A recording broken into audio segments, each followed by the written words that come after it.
go to getmcss.com. Click in Resources link and Developer Docs. Click on Installation Guide and Android Installation Process. Download the Android library MCSS Android Release.aar from the next link.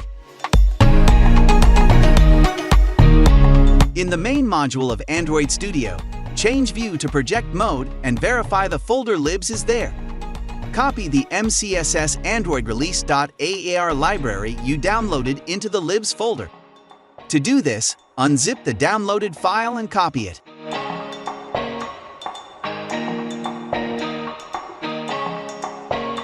In your Android Studio project, open the build.gradle file and add the following code. Sync the Gradle. Verify the framework was successfully installed. Call the initialize method.